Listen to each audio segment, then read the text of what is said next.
നമസ്കാരം. കോഴിക്കോട് ജില്ല എന്ന് പറയുന്നത് എന്നും CPM-ന്റെ പൊന്നാപുരം കോട്ടയാണ്. കണ്ണൂരിനോട് അടുപ്പിച്ചുള്ള ജില്ലയാണ് കോഴിക്കോട്. വടകര, നാദാപുരം, കുറ്റ്യാടി, പേരാമ്പ്ര, കൊയിലാണ്ടി തുടങ്ങി അങ്ങോട്ട് ബാലുശ്ശേരി, ബേപ്പൂര് വരെയുള്ള ഏരിയ, അതേപോലെ തിരുവമ്പാടി വരെയുള്ള ഏരിയ CPM-ന്റെ കൈപ്പിടിയിൽ ഒതുങ്ങിയിട്ട് കുറെ കാലമായി. അവിടെ നിന്ന് മോചനം ഇതുവരെ കിട്ടിയില്ല. കോൺഗ്രസ് സ്ഥാനാർത്ഥികളൊന്നും കോഴിക്കോട് നിന്ന് ജയിക്കാറില്ല. കഴിഞ്ഞ തവണ ജയിച്ചുള്ള RMPയും വടകരയിൽ നിന്ന് RMPയും അതേപോലെ കോഴിക്കോട് കൊയിലാണ്ടിയിൽ നിന്ന് MK മുനീർ മുസ്ലിം ലീഗുമാണ്. അങ്ങനെ കോൺഗ്രസിനെ പൂർണ്ണമായും ഇല്ലാതാക്കിയ ആ ജില്ല പൂർണ്ണമായും 13 സീറ്റുകളും പിടിച്ചെടുക്കുമെന്നാണ് ആര് പറഞ്ഞിരിക്കുന്നത്? അതായത് പ്രവീൺ കുമാർ. അതായത് 13 സീറ്റിലും LDF CPM-ന്റെയും അതേപോലെ CPI-യുടെയും സ്ഥാനാർത്ഥി, അതേപോലെ INL-ന്റെയും അതേപോലെ കോൺഗ്രസ് എസിന്റെയും സ്ഥാനാർത്ഥികൾ തോൽക്കുമെന്നാണ് കോഴിക്കോട് പ്രസിഡന്റ് പ്രവീൺ കുമാർ പറഞ്ഞിട്ടുള്ളത്. ഇത് ഞെട്ടിക്കുന്നതാണ്. അതായത് 13 സീറ്റിൽ CPM-ന്റെ സ്ഥാനാർത്ഥി തോൽക്കും, LDF-ന്റെ CPI-യുടെ സ്ഥാനാർത്ഥി തോൽക്കും, അതേപോലെ കോഴിക്കോട് 1-ലും 2-ലും ആയിട്ട് എലത്തൂരിലുമായിട്ട് കോൺഗ്രസ് എസിന്റെയും അതേപോലെ INL-ന്റെയും സ്ഥാനാർത്ഥി തോൽക്കും. അതോടൊപ്പം ബേപ്പൂരിൽ റിയാസ് തോൽക്കുമെന്നാണ് പറയുന്നത്. അതായത് 13 സീറ്റും കോഴിക്കോട് ചരിത്രപരമായിട്ട് കോഴിക്കോട് UDF പിടിച്ചെടുക്കും. LDF-ന്റെ 13 സ്ഥാനാർത്ഥികൾ തോൽക്കും. ഇത് ഞെട്ടിക്കുന്ന വാർത്ത തന്നെയാണ്. പുതിയ എക്സിറ്റ് പോൾ ഫലങ്ങൾ വന്നപ്പോൾ 9 to 11 സീറ്റ് ലിസ്റ്റിൽ വന്നിട്ടുണ്ട്. എന്നാൽ അതൊന്നല്ല സത്യം. 13 സീറ്റും UDF പിടിച്ചെടുക്കുമെന്നാണ് പ്രവീൺ കുമാർ പറഞ്ഞത്. പ്രവീൺ കുമാർ പറഞ്ഞതിൽ കാര്യമുണ്ട്. കാരണം 0-ൽ നിന്നാണ് ഇപ്പോൾ വെറും 2 സീറ്റാണ് കഴിഞ്ഞ തവണ കിട്ടിയത്. ഇത്തവണ 13 സീറ്റ് കിട്ടുമെന്ന് പറയുമ്പോൾ അതൊരു അത്ഭുതകരമായ കാര്യമായി നമ്മൾ കാണുമെങ്കിലും പക്ഷേ എക്സിറ്റ് പോളിൽ ആ ഫലം വന്നിരിക്കുന്നു. കഴിഞ്ഞ തദ്ദേശ സ്വയംഭരണ തെരഞ്ഞെടുപ്പിൽ കോഴിക്കോട് പൂർണ്ണമായിട്ട് UDF പിടിച്ചെടുത്തിരിക്കുകയാണ്. കോർപ്പറേഷനിൽ ചെറിയൊരു വ്യത്യാസം മാത്രമാണ് ഉള്ളത് എന്ന് മാത്രം ഉള്ളത്. അതേപോലെ ബേപ്പൂരിൽ കഴിഞ്ഞ തവണ 1343 വോട്ടിന്റെ ചെറിയൊരു ഭൂരിപക്ഷം മാത്രമാണ് തദ്ദേശ സ്വയംഭരണ തെരഞ്ഞെടുപ്പിലുള്ളത്. കഴിഞ്ഞ നിയമസഭാ തെരഞ്ഞെടുപ്പിൽ 28,000 വോട്ടിന് റിയാസ് ജയിച്ച, അതായത് മുഖ്യമന്ത്രിയുടെ മരുമകൻ, പുന്നാര മരുമകൻ, മുഖ്യമന്ത്രിയുടെ മകളുടെ ഭർത്താവ് ജയിച്ചിട്ട സ്ഥലമാണ് ബേപ്പൂര്. എലത്തൂരാവട്ടെ അതേപോലെ വലിയ ഭൂരിപക്ഷത്തിനും ജയിച്ച സ്ഥലമാണ്. അവിടെ ശശീന്ദ്രനാണ് നിൽക്കുന്നത്. അവിടെയും ഭീകരമായ തോൽവിയായിരിക്കും LDF-ന് ഉണ്ടാവുക എന്നുള്ളതാണ് പറയുന്നത്. അതേപോലെ കോഴിക്കോട് നോർത്തിൽ ഇത്തവണ അട്ടിമറി വിജയം നേടിക്കൊണ്ട് ജയന്ത് അവിടെ മുന്നേ വിജയിക്കും. ഏറ്റവും ചുരുങ്ങിയത് 13,000 വോട്ടിന്. 10,000-ലും ഏതേ എല്ലാ സ്ഥലത്തും ഭൂരിപക്ഷം ഉണ്ടാകുമെന്നാണ് പറയുന്നത്. നമുക്ക് DCCI പ്രസിഡന്റ് പ്രവീൺ കുമാറിന്റെ വാക്കുകൾ പൂർണ്ണമായി കേൾക്കാം. നമസ്കാരം പ്രവീൺ. നമസ്കാരം.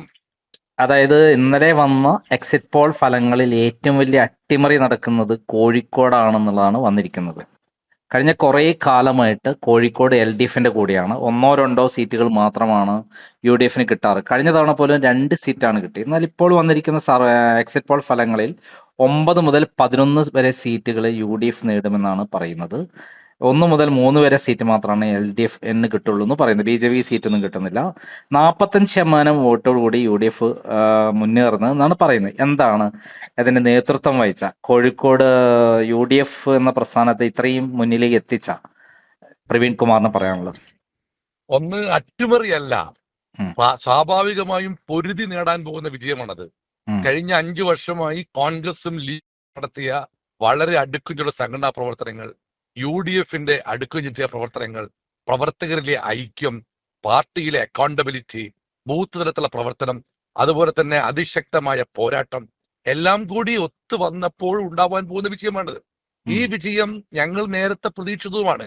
ഇപ്പോഴും ഞങ്ങൾ പറയാം, ഇതിനകത്ത് ചെറിയ തെറ്റ്, എക്സിറ്റ് പോൾ തെറ്റു എന്നാണ് എന്റെ സംശയം. കാരണം 9 to 11 അല്ല, 13-ൽ 13 ജയിക്കും കോഴിക്കോട് എന്ന ആത്മവിശ്വാസത്തിലാണ് കോഴിക്കോട്ടെ കോൺഗ്രസ്. അതായത് ബേപ്പൂര് തവണ റിയാസ് ജയിക്കുമെന്നാണ് പറയുന്നത്. അത് സംഭവ്യമാണോ? എനിക്ക് തോന്നുന്നില്ല. ആദ്യം ജയിക്കാൻ പോകുന്ന സീറ്റ് UDF ബേപ്പൂരായിരിക്കുമെന്നാണ് എന്റെ ഇപ്പോഴത്തെ നിഗമനം. അങ്ങനെ തന്നെ സംഭവിക്കാനേ വഴിയുള്ളൂ. കാരണം രാഷ്ട്രീയ കാലാവസ്ഥ കോഴിക്കോട് UDF-ന് അത്രയ്ക്ക് അനുകൂലവും LDF-ന് എതിരുമാണ്. എൻ്റെ ഒരു ചോദ്യം, കഴിഞ്ഞ കാലങ്ങളിലൊക്കെ LDF-ന്റെ കൂടെ ഉറച്ചു നിന്ന ഒരു കോഴിക്കോട് ജില്ല ഇങ്ങനെ മാറ്റം വരുത്തി ഇത്രയും ശക്തമായ രൂപത്തിൽ എത്തിക്കുന്നതിൽ എങ്ങനെയാണ് താങ്കൾക്കത് പറ്റിയത്? താങ്കളാണല്ലോ അതിന്റെ നേതൃത്വത്തിൽ അല്ല, ഉണ്ടായിരുന്നത്. അത് കാരണം ഞങ്ങളെ പാർട്ടി കോൺഗ്രസ് പാർട്ടിക്കകത്ത് പിന്നെ കഴിഞ്ഞ പ്രതിപക്ഷത്ത് വന്നതോടുകൂടി വന്നൊരു പുതിയൊരു കൾച്ചറുണ്ട്. പ്രവർത്തിക്കുന്നതിനെ അംഗീകരിക്കുക, പ്രവർത്തിക്കാത്തവരെ മാറ്റുക. അതായത് പാർട്ടിക്കകത്ത്, കോൺഗ്രസ് പാർട്ടിക്കകത്ത് അക്കൗണ്ടബിലിറ്റി കൃത്യമായി നടപ്പിലാക്കി. പ്രവർത്തിക്കുന്നവന് അംഗീകാരവും പ്രവർത്തിക്കാത്തവന് പാർട്ടിയിൽ നിന്നും മാറി നിൽക്കേണ്ട അവസ്ഥ വന്നു. പിന്നെ രണ്ടാമത്, പാർട്ടിയുടെ പ്രവർത്തനം മൈക്രോ ലെവലിലാക്കി. അതായത് ബ്ലോക്ക് മണ്ഡലങ്ങളിൽ നിന്നൊക്കെ മാറി ബൂത്ത് തലത്തിലാക്കി. ബൂത്ത് തലത്തിലുള്ള മോണിറ്ററിങ്ങും ബൂത്ത് തലത്തിലുള്ള ഒബ്സർവേഷനും കഴിഞ്ഞ 5 വർഷമായി കോഴിക്കോട്ടെ കോൺഗ്രസിന്റെ പ്രവർത്തനങ്ങളുടെ മികച്ച അജണ്ടയാണ്. പിന്നെ അതിലൊക്കെ ഉപരി ഞങ്ങൾക്ക് നൽകിയ മറ്റൊരു ആത്മവിശ്വാസം ഞങ്ങളുടെ ഓഫീസാണ്. കാരണം ഒന്നുമില്ലാതിരുന്ന ഞങ്ങൾക്ക്, അതായത് കോഴിക്കോട്ട് ഭരണപരമായി യാതൊരു സാധ്യതയില്ലാതായിരുന്ന ഒരു കാലഘട്ടത്തിൽ ഇത്രയ്ക്ക് വലിയൊരു പാർട്ടി ഓഫീസ് മുതിർന്നപ്പോൾ അത് സാധിക്കുമെന്ന ആശങ്ക പ്രവർത്തകരുടെയും പൊതുസമൂഹത്തിന്റെ മനസ്സിലുണ്ടായിരുന്നു. കോഴിക്കോട്ടെ കോൺഗ്രസിന് ആ ഒരു കടമ്പ അതിജീവിക്കാൻ സാധിച്ചതോടുകൂടി ഒരു തികഞ്ഞ ആത്മവിശ്വാസം വന്നു. If there is A will there will be a way എന്നൊരു ആപ്തവാക്യം അന്വർത്ഥമാക്കാൻ കോഴിക്കോട്ടെ കോൺഗ്രസിന് സാധിക്കുമെന്ന് ഓഫീസ് പൂർത്തിയെടുത്തോടെ ഞങ്ങൾക്ക് ബോധ്യപ്പെട്ടു. അങ്ങനെ വന്ന ആത്മവിശ്വാസത്തോടെയാണ് ഈ മികച്ച വിജയം കാണാനുള്ള വഴി ഞങ്ങൾക്ക് ഒരുങ്ങിയത്. താങ്കൾ കുറെ സമരങ്ങൾക്ക് നേതൃത്വം കൊടുക്കുകയും പോലീസിന്റെ തല്ലുകൊള്ളുകയും കൈ പൊട്ടുകയും ഒക്കെ ചെയ്തിരുന്ന നേതാവാണ്. അതിനൊക്കെ എങ്ങനെയാണ് താങ്കൾ കാണുന്നത് ഈ അവസരത്തിൽ? സത്യം പറഞ്ഞാൽ കഴിഞ്ഞ 5 വർഷക്കാലം ഞാൻ ഉൾപ്പെടെയുള്ള കോൺഗ്രസിന്റെയും UDFന്റെയും ലീഗിന്റെ ഒക്കെ പ്രവർത്തകർ കൊണ്ട വെയില്, ഞങ്ങളേറ്റ മഞ്ഞ്, ഞങ്ങൾ കൊണ്ട മഴ, ഞങ്ങൾക്കേറ്റ മർദ്ദനം, ഞങ്ങൾ നടത്തിയ ജയിൽവാസം, ഇതൊക്കെ വാക്കുകൾ കൊണ്ട് വിശദീകരിക്കുവാൻ ഞാൻ അശക്തനാണ്. പക്ഷെ ഒരു കാര്യം പറയാം, ഒരുപക്ഷെ കേരളത്തിലെ രാഷ്ട്രീയ ചരിത്രത്തിൽ ഇന്ന് വരെ പ്രതിപക്ഷത്തിനെതിരെയുള്ള നരവേട്ടയാണ് പിണറായി വിജയന്റെ പോലീസ് നടത്തിയത്. ഞാൻ ദിവസവും, അങ്ങേക്ക് അറിയാമല്ലോ, ഞാനൊരു നല്ല വിശ്വാസിയാണ്. ദിവസവും ചന്ദനപ്പൊടിയിട്ട് ഇരുന്ന് പ്രാർത്ഥിക്കുന്ന ആളായിരുന്നു. എനിക്കിന്ന് അങ്ങനെ ഇരിക്കാൻ ബുദ്ധിമുട്ടാണ്. കാരണം എന്റെ ഇടത്തെ കൈക്ക് ശേഷിയില്ല. ഇടത്തെ കൈയുടെ ഷോൾഡറിന് താഴെയുള്ള ഭാഗത്ത് ഇപ്പോഴും ഒരു റാഡ് ഉണ്ട്. അത് മനുഷ്യ ശരീരത്തിലേക്ക് ലയിച്ചു അബ്സോർബ് ചെയ്ത് പോകുന്നുണ്ട്, എടുക്കേണ്ട ആവശ്യമില്ല. ഇപ്പോഴും ആ കൈക്ക് ശേഷിയില്ല. ആ കൈ കൊണ്ട് എന്തെങ്കിലും ചെയ്യുമ്പോൾ ഭീതിയാണ്. അങ്ങനെ ഇത് എന്റെ അനുഭവം. DCC പ്രസിഡന്റ് എന്റെ അനുഭവം ഇതാണെങ്കിൽ ഇതിലും ക്രൂരമായ അനുഭവങ്ങൾ നേരിട്ട എത്ര പ്രവർത്തകർ ഈ ജില്ലയിലും സംസ്ഥാനത്തുമുണ്ട്. ഏതായാലും കാലം എല്ലാത്തിനും കണക്ക് ചോദിക്കുമല്ലോ. ദൈവം ആ കാര്യം ഞങ്ങൾക്ക് തരുമെന്ന് ഞാൻ പ്രതീക്ഷിക്കുന്നു. കേരളത്തില് 3 ജില്ലകളാണ് ഏറ്റവും കൂടുതൽ UDFനോടൊപ്പം നിൽക്കുന്നതായിട്ട് ഇപ്പോൾ പുറത്തു വന്നിരിക്കുന്നത്. അതിൽ ആദ്യത്തേത് മലപ്പുറമാണ്, രണ്ടാമത്തേത് എറണാകുളമാണ്. ഈ 2 ജില്ലകളും കഴിഞ്ഞ തവണയും UDFനോടൊപ്പം നിന്നതാണ്. എന്നാൽ 0 എന്ന് പറയുന്ന ഒരു സ്ഥലത്തു നിന്നാണ് കോഴിക്കോടിനെ ഉയർത്തിക്കൊണ്ടുവന്നിരിക്കുന്നത്. ഇതിനെങ്ങനെ കാണുന്നു? അല്ല, കോഴിക്കോടും മലപ്പുറവും എറണാകുളവും എന്നും ഒരു UDF കോട്ടയാണ്. കോഴിക്കോട് LDF കോട്ടയാണെന്ന് അറിയപ്പെടുന്നത്. പക്ഷേ പ്രവർത്തനങ്ങൾ വേണ്ട രീതിയിൽ നടന്നപ്പോൾ, പ്രവർത്തകർ കൃത്യമായി ഉണർന്നപ്പോൾ ആ ഇടതുപക്ഷത്തിന്റെ കോട്ടയും തകരാൻ പോകുന്നു എന്ന കാഴ്ചയാണ് നമ്മളിപ്പോൾ കാണാൻ പോകുന്നത്. അപ്പൊ 13-ൽ 13 സീറ്റും നേടും തന്നെയാണ് താങ്കൾ പറയുന്നത്? ഞാൻ ലോക്കൽ ബോഡി തെരഞ്ഞെടുപ്പിന്റെ ഫലം വന്ന അന്ന് വൈകുന്നേരം ജില്ലയിലെ കോൺഗ്രസ് ഓഫീസിൽ പറഞ്ഞാണ് ഞങ്ങളുടെ ലക്ഷ്യം 1, 2, 5, 8 സീറ്റല്ല, 13 ഔട്ട് ഓഫ് 13 എന്ന്. ഞാൻ ഇപ്പോഴും ഉറച്ചു വിശ്വസിക്കുന്നു കോഴിക്കോട്ടെ ജനത അത് ഞങ്ങൾക്ക് സമ്മാനിക്കുമെന്ന ഉറച്ച വിശ്വാസത്തിലാണ് കോഴിക്കോട്ടെ കോൺഗ്രസ്.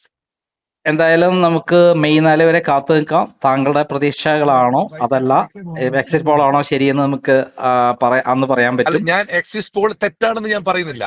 കാരണം ഒന്നുമല്ലാത്ത ഇടത്തു നിന്നും 11 സീറ്റ് വരെ പ്രവചിക്കുന്നതിൽ ഞങ്ങൾ എത്തിയല്ലോ. ഞാൻ അതിൽ ഏതായാലും അഭിമാനമുണ്ട്, സംശയമില്ല. പക്ഷേ എന്റെ പ്രതീക്ഷ ഇതിനപ്പുറത്താണെന്ന് മാത്രം. Okay, thank you. ഞാനും അദ്ദേഹവുമായി വളരെ വിശദമായിട്ടാണ് സംസാരിച്ചിട്ടുള്ളത്. ആ വാക്കുകളാണ് നമ്മൾ ഇപ്പോൾ കേട്ടിട്ടുള്ളത്.